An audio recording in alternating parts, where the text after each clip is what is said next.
Good afternoon, everyone. This is South African Bar Association presentation.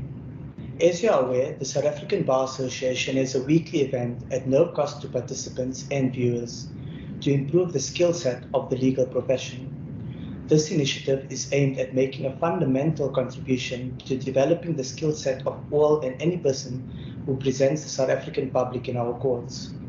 It is my honor and privilege to introduce our eminent speaker today. Our speaker today is Advocate Aslam Bava SC, currently a member at the Tumanukwa Group. By way of providing a brief background of Advocate Aslam Bava, Advocate Bava, apart from being a renowned SC, he has been appointed to various panels and arbitration committees and basically has made a fundamental contribution in his career to the legal profession. To give you a few examples, on a voluntary basis, he has chaired the EFSA training division. He is a constitutional law expert. He is a renowned arbitrator and mediator. He is an expert in mediation law, to mention but a few of his successes. He is a member of the Shanghai 14. To his credit, he appears on behalf of a number of religious organizations on a pro-amico basis. Advocate Bava shall be continuing his previous address in a Part 2 session of Building a Successful Legal Practice. A few housekeeping matters. These sessions are recorded, and we appeal to participants to ensure that your microphones are muted and that your video cameras are switched off. Accordingly, during the address, all participants shall automatically be muted. If a participant has a question, simply raise your hand using the Microsoft Teams platform. During the question and answer session, please restrict questions to the speaker relative to the topic and only pose such question when called upon. Without any further ado, I now hand it over to Advocate Bava. Over to you, Advocate Bava. Thank you very much, Ahmed. I wonder if you can see the presentation in front of you. Okay, thank you very much. I'm now going to start my presentation, and good afternoon to each one of you.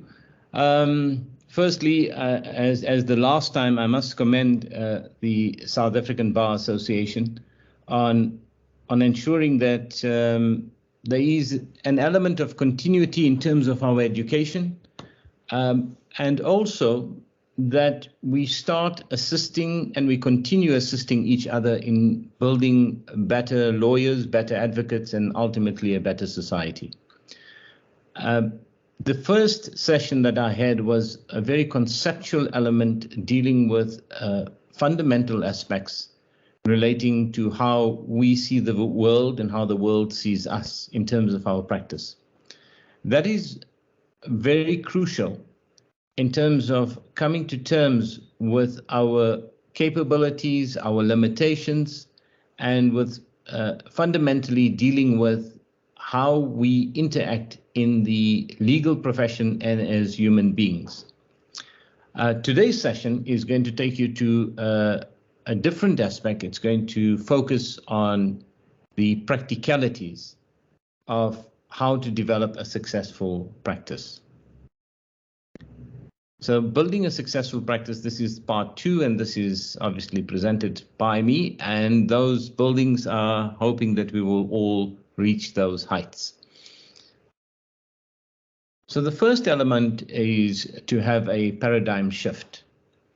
And this paradigm shift is, we're in a world where we want everything the same day or the next day, and we want it, just place an order online and it should be delivered to your door within 48 hours.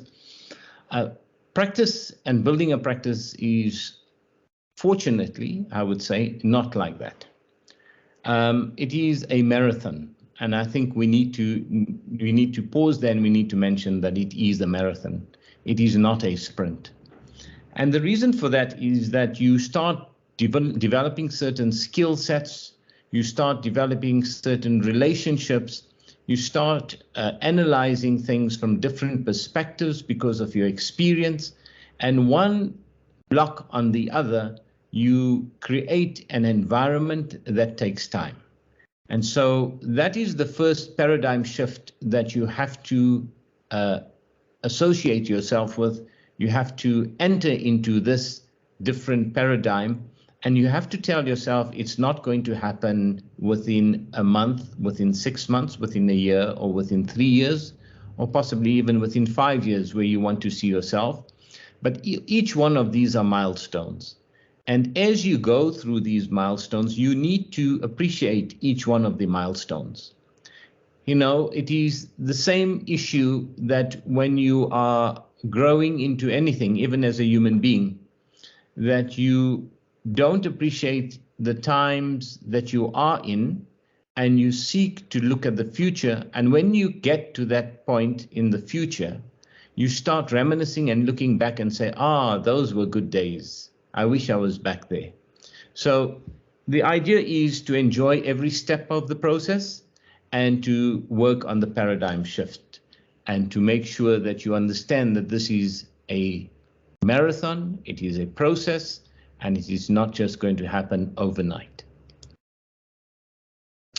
Your practice is made up of 3 components, in essence. Firstly, a professional service component. Secondly, a business component. And thirdly, an individual person component. So the professional component, we will deal with each one of these in turn. And the individual person component is actually you. Because if you are practicing as an advocate, it's wholly dependent on your presence, your being present in your practice. If you're not there, nothing will happen. So let's go to the first one, the professional service component. And this is very important, and these are practical things that you need to start looking at. So what is the professional service component that you have to have? And like any business, if you produce or provide good service, you will most likely get attorneys returning and clients returning to you. It's people wanting a service that is reliable, that is sustainable, and that they are secure in their minds that if they employ this sort of service, they will receive a certain type of an outcome. And so that is crucial. What are the components to this? And this is where we need to discuss. The first one, you'll see I've put in be punctual. Now, many people underestimate the element of punctuality. But punctuality tells you many things. It tells the attorney and it tells the client of what type of person they are dealing with. Is this person going to be able to produce goods within a time frame? And will this person act in our interest? And is this person somebody that we can rely on?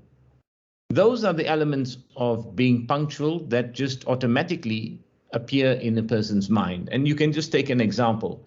If somebody tells you they're going to meet you at a particular time and you sit waiting for the person, every minute seems like 10 minutes have gone by, and you keep on either looking at your watch or trying to call the person. Where are you? What has happened? Why are you not here? And so be on time for consultations. I cannot stress this enough. Being on time for consultations is crucial. Number one, your client is paying it. Number two, your attorney does not have to give an excuse to the client as to why you are late. So there's a saying, and I hold very close to this saying. It's rather be an hour early than 5 minutes late. Rather be an hour early than 5 minutes late. And it's a very good and very important principle to live by.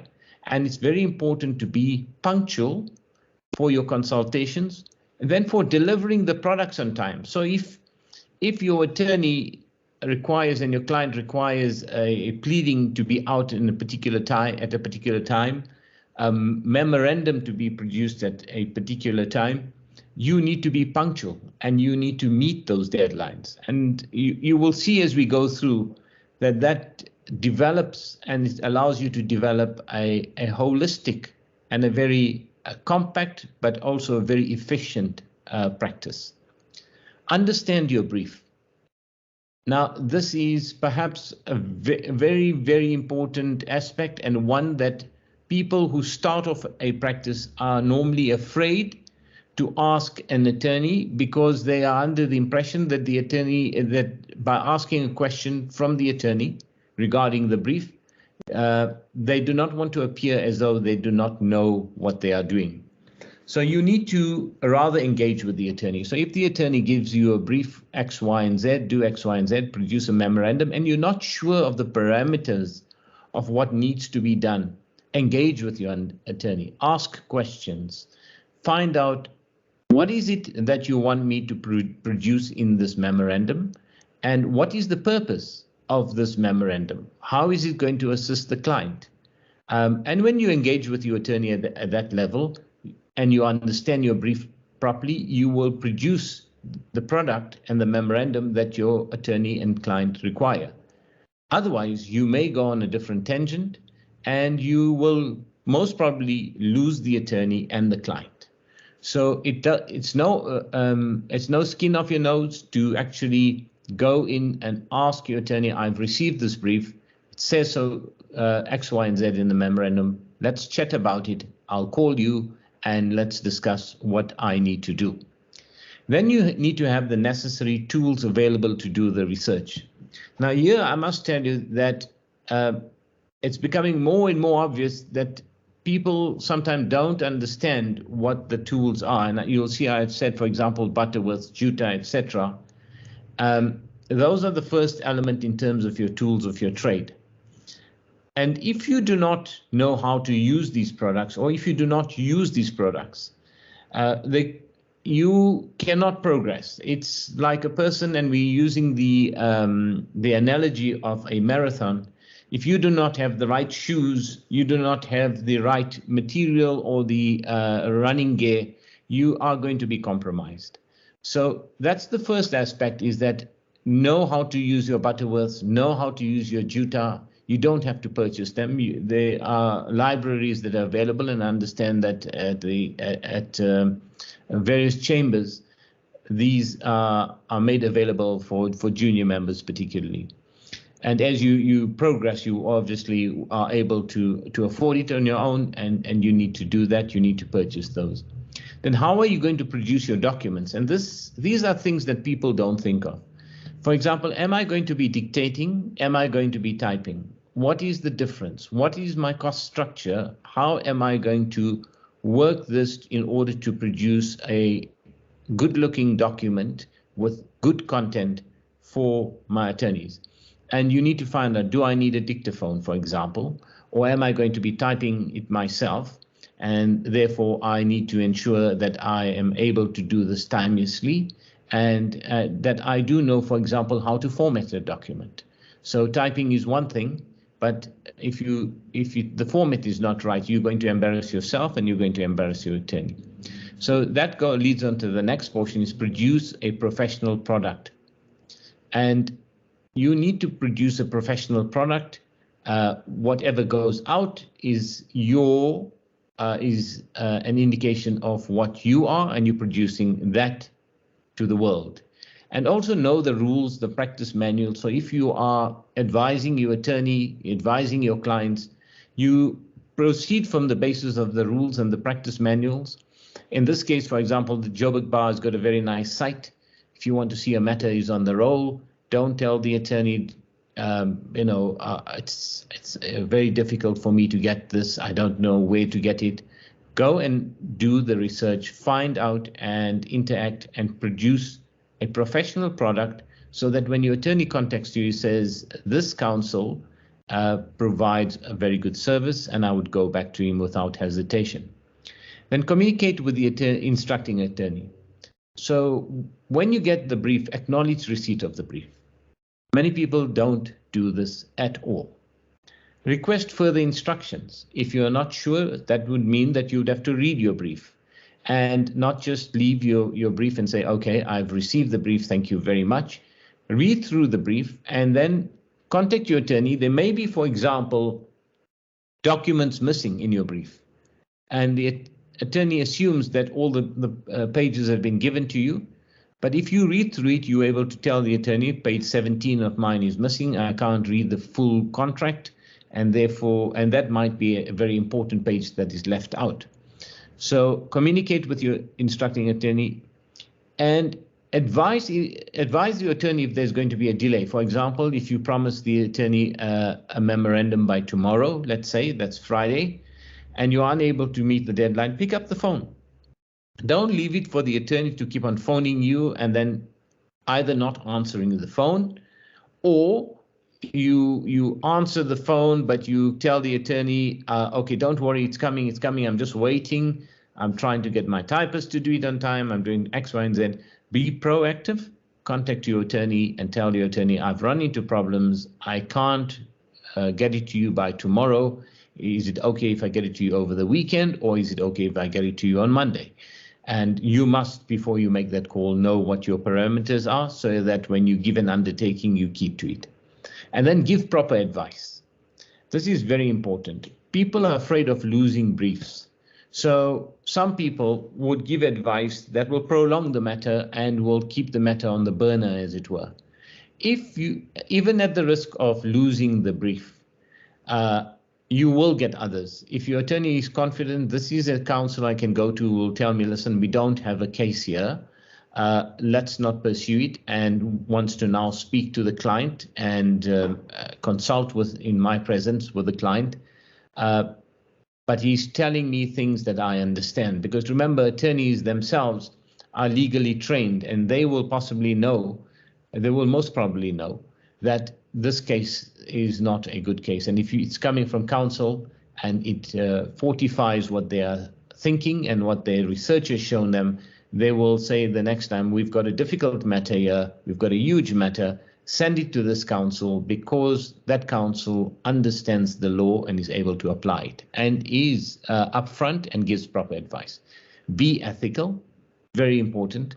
Things, our professions and our lives are, sort of like a boomerang, and you will get things coming back. But just for your own sake, be ethical, be upfront, be open, be honest. Those are important things. Be collegial on a professional basis. So do not create fights and do not burn bridges between yourself and your colleagues, because you may, even if you don't require their assistance at any stage, it is just a good rule of thumb that if you are practicing within a professional environment, that you behave professionally, even if you find the opposite party behaving in a very unprofessional manner. So these are professional services, and that's crucial that we do that. What about the business component, the second component? The business component is there. Again, there are a few components to this. The first element is that you price your services according to market standards. So find out what juniors of your category are charging. And if you have a specialty, obviously you fall into a different category because your specialty, for example, if you've been specializing in a field for about 10 to 15 years and you come to the bar, you're not going to start off at a junior's rate, and you're going to be starting off with certain work and in terms of a specialty at possibly a counsel who's there for 10 to 15 years. So just understand how you price your services. Don't undercut yourself and don't overprice yourself. And the second one, that leads to be aware of your costing. And this is very important. And when I say be aware of your costing, that is, how much does it cost for you to run your practice? Do you actually know? So sit down with a pen and paper, work out what it costs you, and you can do this exercise on an annual basis, because you have rental increases on an annual basis, you have price increases on different aspects. And from that costing, you will be able to see how much your hourly and daily charges would be and how they would be affected. If your costing goes up by 5%, you can increase yours by 5%. Your costing, if it goes up by 10%, and also be aware of inflation. But also be very, very acutely aware of how this business is going to come out and how it's going to be costed by you. At the end of the day, apart from your just running your practice and paying for your practice and maybe your car that you've now acquired, you also have household expenses. Now, you need to find a balance as to how you're going to work out that costing, whether some of it is going to be initially subsidized from a different source or whether you're going to be charging for everything. And if you are, what is it that you actually require? So let's just take an example. You need 20,000 Rand a month. So from there, you will be able to work out how much you need to work in the month, how many hours you have to bill, how many days you'll have to bill, and that is for perhaps just say all your expenses included. But if you are to look at your chamber's expense, might be 10,000 Rand, and that might include your, things like, apart from your rental and what have we, you may want to look at your typing costs, you may want to look at additional aspects, you may want to even include your car into that as a business expense, and then for you to look out and see how much you need to earn and whether you've got that capacity. And then charge for actual work done. And this is, I cannot overemphasize this. There are sometimes people and juniors who come into a brief, and even if it's a senior brief, they suddenly start just, work for 1 or 2 hours in the day and then charge a day's fee. And look at the actual work you do, write it out, time yourself, keep a clock running, and charge your client. And that's also part of being honest, because if you go and charge fees for which you are not working, but there is a balance. So sometimes it's a swings and roundabout policy. You will benefit if you book out a day. As counsel, you are allowed to charge for the day, and sometimes there's very little work that you do. You go in and the matter gets postponed, but you're still allowed to charge for your day. That is within the rules, so know your rule book as far as charging is concerned. Market your services through your work, and it's clear what work you put in represents who you are out there. Your attorney will see your work, your clients will see your work, you will see what comes out and what you produce in terms of your work. And that is a good indication and a good marketing strategy. You will pick up, as you go through your career, people on the opposite side who will say, I want that counsel in my corner. And there you will pick up a client from the opposite side who will go to the attorney and says to the attorney, remember that person who opposed us that counsel? Why don't we get that counsel involved? And then be clear as to your parameters of your financial engagement. I see there is a spelling mistake, and my costing is also got a 9 in front of it. Sorry, apologies for that. Financial engagement and costing to client, cost benefit analysis weighing up. So for example, a client comes to you and says through the attorney, we need you to fight this case for us. And the case is, say, worth 100,000 or 200,000. And you say, okay, we're going to do that. You need to be able to look at the entire case, and you need to assess the case for the client.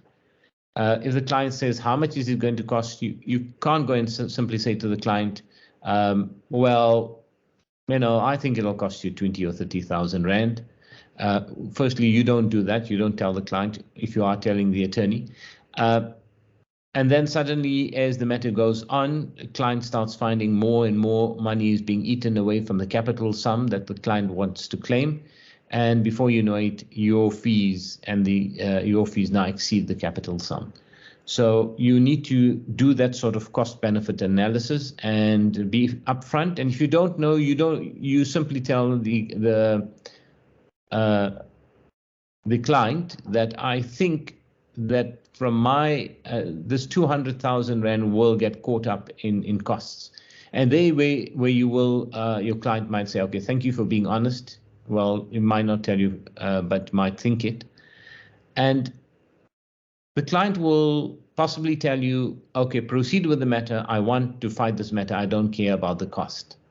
And then you know at least you've given proper advice. But you normally will get into quite a spot of bother if you are to start a matter, not work out the cost-benefit analysis for a client, and then it creeps up, and eventually client says it was not worth fighting this fight, and then disputes your fees as well. And then the other aspect is what we discussed right at the top. Be price competitive, and be very aware of that aspect as well. Then the last aspect is the individual person component. So you are the trunk of the tree. All your work and all whatever you produce are the branches. You need to make sure that you as an individual are strong in every sense, and that you keep on building. Remember, we said it's a marathon, so you're not expected to know everything right at the outset, and don't put that sort of pressure on yourself. It's unfair to yourself. Know that it is a learning process, but as you learn, chalk it up and work out ways of remembering things and of developing. Then remember that your practice is based on you. So you have to take care of yourself.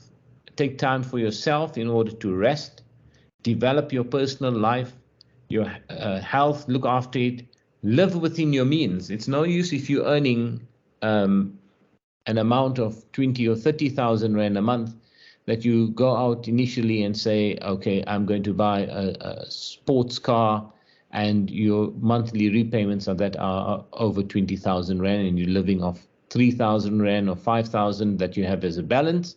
And then you struggle to pay your rental at Chambers, which is your primary source of income. So your main source of income, you're now compromising, and you're doing that because you're living beyond your means. Develop yourself by reading, your hobbies, your time. So spend time, take time off, develop yourself, and this component is important. So those are the three components that you need to take care of, and it's crucial. And then in conclusion, I say, remember that building a practice is a marathon, not a sprint. And that's the end of the show. So if you can go with something, if you haven't taken anything else, then just remember this very, very important thing, that building a practice is a marathon. That's the end of the slideshow, people.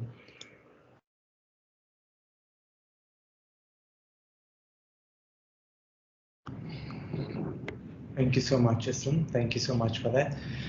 There's a question from Patel, Advocate Patel. You can simply, I'm just going to allow for a question and answer session. Just give me 1 second so I can enable it.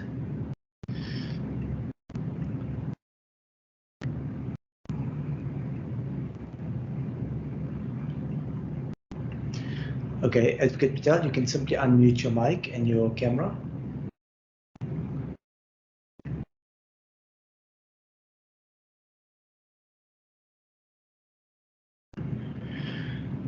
Okay, all the participants, by way of a reminder, all the participants now is the time I've opened a question and answer session, so you can simply just raise your hand using the Microsoft Teams platform should you have any questions.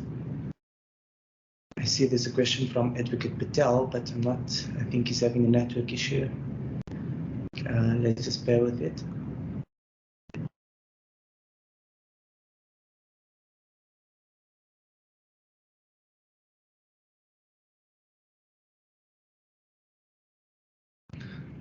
Sorry about it, Aslam. I think Mohammed is having a difficulty. I think I'll ask the first question. Advocate Bava, tell me, in terms of, I see you put a lot of emphasis on obviously on your savings and working out your budget and all of that pertaining to your practice, and that is indeed important. Now, naturally, when we get, you started off the presentation with that building, and I humbly say that you are up there, and by means of that, 45% of your income goes for tax purposes. How do you manage that, Advocate Bava? Okay, so the very important question as far as looking at aspects relating to tax. And if you earn at certain brackets, you obviously start paying, and then the upper level would be 45%. The issue is, I always say, make the money first and then worry about your taxes. And when you're making your money, you will find that you are able to afford good advisors who are able to tell you in a very legitimate sense and very honest sense what expenses you can actually include that will now allow you to facilitate your practice, and which will work out as a tax deduction. So as opposed to paying everything to the receiver gives you a benefit to say that if there are any elements or any machinery or what have we that you are using in the generation of your income, that means those are your tools. So for example, your Butterworths, your Jutastat, aspects such as those are tools of the trade which you are allowed to deduct. So there will be a certain level, and I also want to emphasize that make sure that you register for tax and make sure you pay your tax. People often get too afraid that the receiver is going to take a lot of money, and they try and get away from this before even earning a single cent. So get away from that fear about what the receiver is going to do. I always look at the level at which I see an initial tax amount from my accountants to see the level of progress that I have done from year to year. So it's a very good indication for me. It's not something that everybody wants to pay, but remember, you are paying for facilities that you use ultimately. So it is a managing process as far as that is concerned, but it is also one that you shouldn't put the cart before the horse. Earn the money first, and then once you have earned the money, sit with an advisor who will be able to advise you on the legal requirements of what deductions can be applied. That answers the question perfectly. Thank you so much. There's a question from Advocate Patel. Advocate Patel, you can simply unmute your mic and your camera. Assalamu alaikum, Advocate Bava. Maaf, I was having some network issues earlier. Okay, firstly, thank you for availing yourself today and assisting us. I believe every single individual here in attendance has gained a plethora of information, and we thank you for that. The question I have two questions. The first question is really in relation to building your practice. Now, with the onset of the COVID pandemic, as a junior, I think we're finding it very difficult in reaching out to attorneys and letting attorneys brief us. I mean, pre-COVID, I mean, by an attorney seeing you in court, you could actually interact with an attorney and with the hope of eventually getting a brief. But now, with all matters being heard online, it's only mainly the counsel that are actually joining in, and your interactions is limited to the counsel and to the presiding judge. So, what recommendations would you have to juniors to actually put their names out there and to get attorneys briefing you? That's the first question. And the second question I have is in respect of sending out, making phone calls and sending of emails. Many juniors are using Gmail accounts and are using Yahoo accounts. Would you recommend us moving into a more professional domain, such as an RSA bar domain or an MWeb domain or something along those lines? Thank you. Thank you very much, Mohammed. Firstly, it's my absolute pleasure for being and my honor to be part of a process where we all try and assist each other and build each other. Coming to the first element, as far as COVID is concerned and as far as junior practices are concerned, it is a huge challenge. The ball game has changed, and we need to find ways of adapting to that. You are correct that normally what used to happen is you used to walk into court and an attorney would meet you at court, find out who you are, listen to your presentation, and from there decide whether they want to brief you and then follow up and brief you. And that led to a lot of extra work or a lot of work, and that led to building of practices. Remember, the fundamental aspect on practice in the first session that we did is build up relationships. Now, what you need to do, as the way I would look at it, is that you have got enough junior members to be able to say that the terrain has changed. How do we adapt? Do we now start setting up meetings between counsel and attorneys as introductory basis in order for attorneys to get to know counsel, for counsel to get to know attorneys? So in this age where we are now sitting with completely video conferencing platforms, I think as juniors need to try and see if there is a way that you can all get together work out a strategy and start implementing, very similar to what you've got in terms of the training. You could start having, for example, weekly sessions with different law firms, introducing your members, getting them to introduce themselves, the attorneys, finding that there are synergies in terms of different areas of the law that they can start talking to you about in terms of exchanging of briefs, or at the very least where they may need assistance or their clients. So many times what happens is that attorneys would say that we do not have a junior counsel to brief because we don't know who they are. So they will stick to people they know, or perhaps try and do it themselves. I think this element is one that you need to start looking at in terms of creating an environment. Sorry, your second question was, I've forgotten your second. I was concentrating on this, on the first.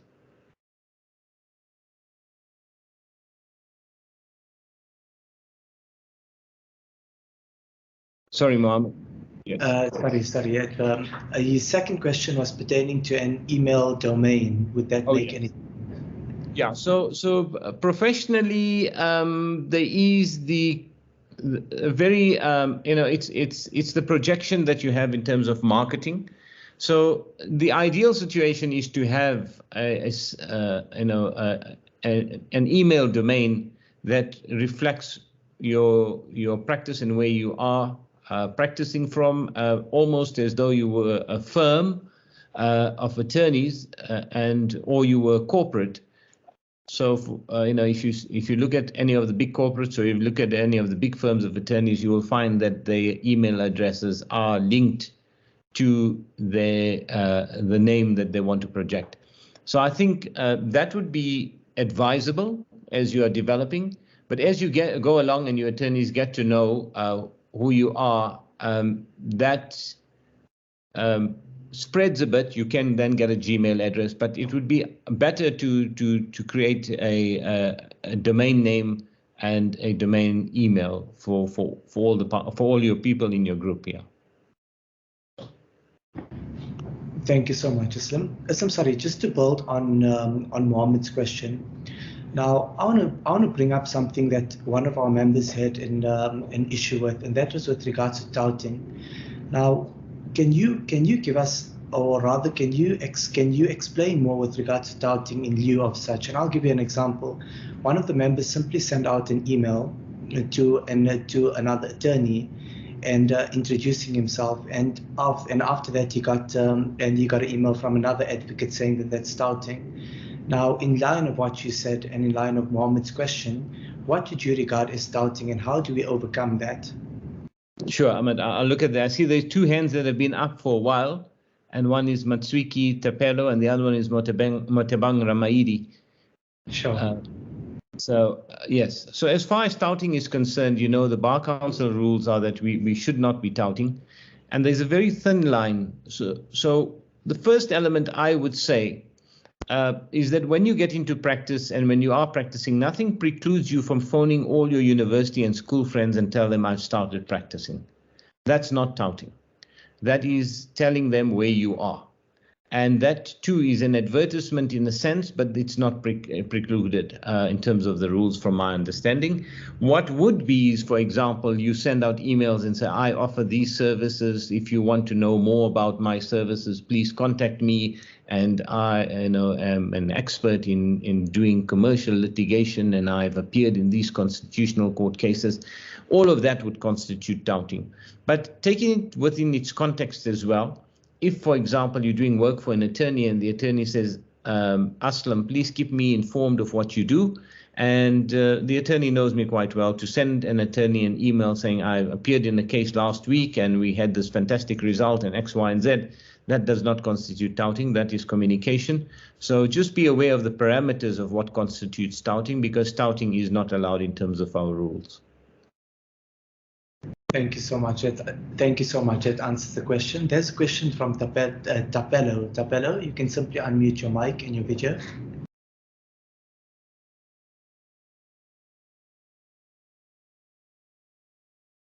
Good afternoon, Advocate. I hope you can hear me. I can hear you. My name is Thapelo Matsuki. I'm still a pupil. So I wanted to know with regards to specialization, if I'm still new, I haven't practiced law, would you advise someone like me to have a specialization or to just take briefs as they come? I would strongly suggest that you do as much general work as possible. I just give you, and I always give this example. The reason for that is that when you enter an area of specialization, it comes along, if you're just starting your practice, you will not have opportunities to go into a specialized area. Because firstly, the attorneys firms in giving specialized type of work will look for people who have experience of that specialization. So it's a catch-22. But let's look at the general proposition of why you need to do as much general work as possible. Let's assume you advising a person in terms of labor law. And in labor law, you're telling this company, okay, you owe these workers so much money, but we need to get, and your client says, get me out of this. I don't want to pay this huge amount in terms of the severance packages. I want you to get me out. And you write out a letter and you say, my client, which is company X, cannot afford to pay these amounts, and therefore these amounts are not going to be paid to you. Now, what happens is that automatically invokes a provision in terms of the Insolvency Act. And the trade union that may be representing the workers might just decide that they're now going to bring an application to liquidate your client as a company. So the interrelationship between what you're doing becomes very crucial. And if you start doing general practice in every area, you start becoming aware of different areas of the law. Because remember, as many years as I've practiced, I still read, and when I look at a case and I look at the reasoning and I look at new aspects of the law developing, I am still learning. And that's one of the beauties of our profession, is that it's a never-ending learning process.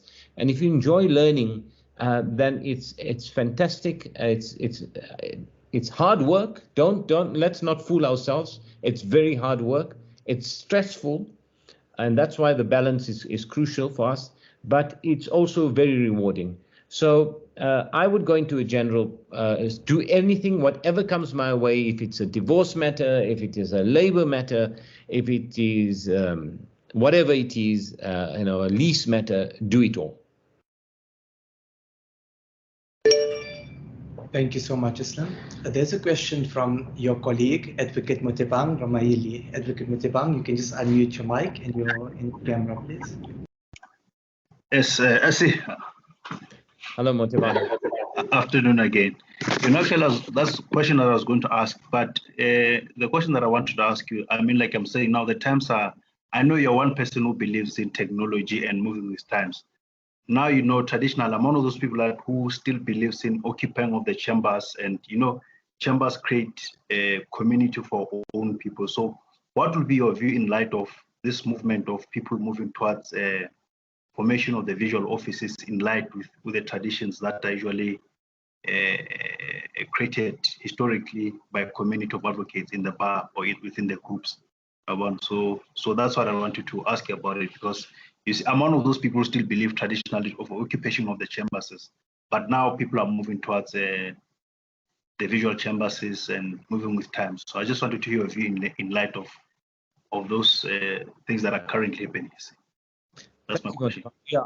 So as much as I like technology and I like being up to speed with technology, I also am of the view that occupying chambers is crucial. It's crucial for a number of reasons. Firstly, there is the exchange between colleagues. If you are doing a matter and you knock on a colleague's door to talk to them about the matter and bounce an idea off them and find out about the latest law, after having read yourself. And it's very important that we understand that always try and do the work first yourself, very hard. But this community that we build is very important in the sense that it allows you a platform, it allows you a base, it allows attorneys to interact with you. Now, yes, we do have this, if we can call it a hiatus, where we're sitting with, and it might become, in certain senses, a very convenient way, where you don't need to go and attend a consultation. But I think that gathering together at chambers, getting to know each other, your attorneys coming to chambers, you create an environment that will allow all the members in the group to progress. Let us look at the situation. Let's say the COVID pandemic now comes to an end, and everybody starts going back to chambers after a year or two. If you don't have the intention and you still want to stay on your on your computer, I think you'll miss out on a lot of aspects. I think that you will not be able to create more business links, and I think it will become detrimental to your business. Yes, if you've got a very established practice and people come to you as opposed to you wanting work from other attorneys, then it might be different. So certain specialists, to them, they may be able to just sit at home and work through it. But I think that having chambers and continuing in that vein is crucial and fundamental.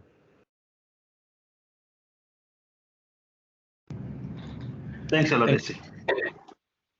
Thank you so much, Advocate. Advocate Bava, there are a number of other questions from the participants. However, time does not permit for such, and regrettably, I have closed the question and answer session. Furthermore, I am fasting, and the Muslim community is fasting today, and it's about to be sunset very soon. So regrettably, once again, I have closed the question and answer session in lieu of such. What remains? On behalf of the South African Bar Association, we sincerely thank Advocate Bava for his inspiring address and his time and foresee working closely together with him in the future. Appreciation to all those that have participated virtually and shall be watching this session at their leisure. These sessions are recorded, and the recordings can be found on the South African Bar Association website, that being www.rsabar.net. I thank you. Thank you very much. Thank you. Should be inviting. Thank you, Council. Thank you.